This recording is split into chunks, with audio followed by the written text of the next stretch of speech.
Hi and welcome back to another video. Today I am working on sourdough bread.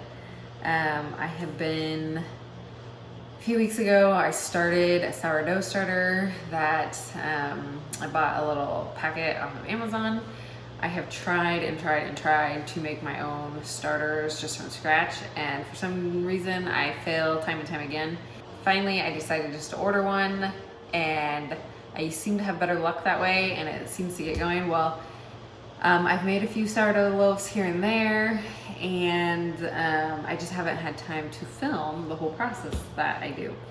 I'm obviously not an expert. I'm still learning sourdough. I do not know what I'm doing, so if you have helpful tips on how I can do things better, let me know in the comments below. But I did sourdough for about a year ago. And then when I was pregnant, I didn't get to do any. And then now I'm trying to get back into it, making my own bread. So let's bring you in close and let's get started. Okay, so for this, I do have a scale. This is the best way to do sourdough. It's kind of hard to do it just by measuring off of like measuring cups and stuff. And I am gonna set my bowl on here, and I'm gonna set it to grams. And we're gonna start with 250 grams of water. This is warm water. And then I do like to clear it out after every time I put something in. And so my starter is ready. It's kind of going back down, so I need to get this used, but I put a rubber band at where it starts and it's gone up to here. So, and we're gonna do 150 grams of starter.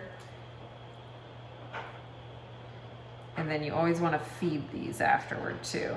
We're gonna do 25 grams of olive oil. I really love her recipe on the Clever Carrot. So I'll link the website down below. And then we're gonna do 10 grams of salt. And then we're gonna mix this up.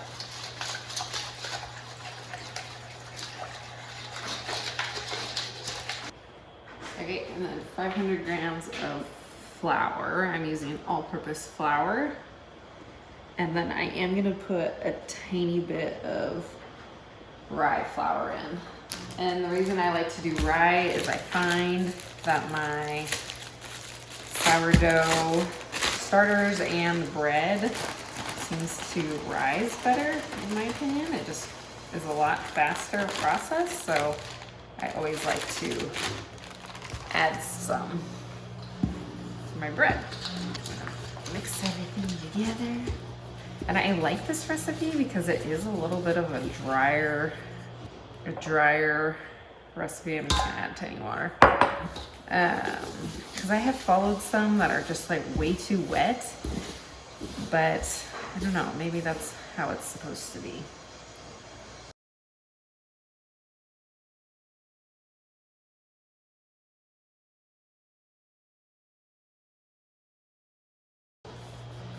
So I knead this for a little bit until it gets a little bit smoother.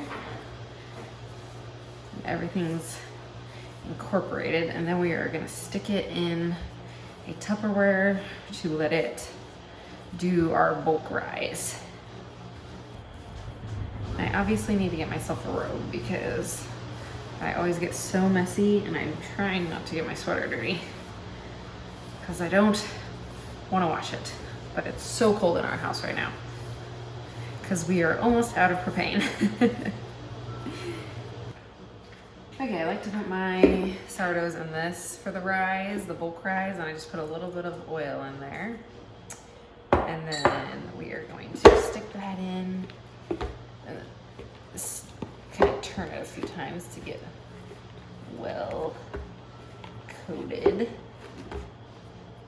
Okay, and then we're gonna put the lid on. I'm gonna stick it in my oven because that's the most controlled temperature in my house. And it's probably gonna rise about most of the day. Okay, so now that I have used 2 of my starters, I'm going to feed my other one. And I use just mason jars, and I like to transfer them to a new one every once in a while because the edges get really crusty on the old jars. So I'm just gonna scrape out best I can. I do like to use the wide mouth mason jars. The other one's a little bit harder to use. I'm sure there's better jars out there for this, but just use what I got. Okay, and then from here, I like to do about a half a cup of all-purpose flour.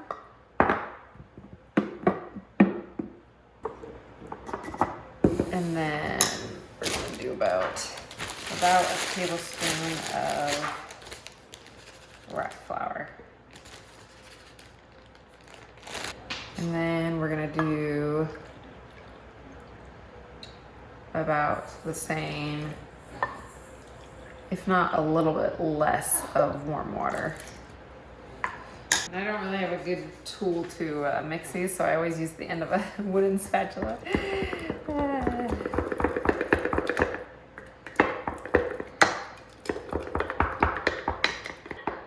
And if it seems a little too thin, I will add a little bit more flour. You want it like good pancake consistency, in my opinion. Like that one was a little thin, this one's like perfect. This rubber band I have on the outside, I put at where it started, where the line is right now, and then I can kind of see how much it rises up when, so it started here, and when it comes up to here, I know it is ready to use. So we're gonna do that on both of them. Then I have these, it's like a coffee filter with a rubber band, and I cover it, and then I put it in my oven because that is the most controlled temperature in my house. And I try to keep it between 70 and 80 in there. So we're gonna put it in the oven, and then I will show you the bread after it does the bulk rise.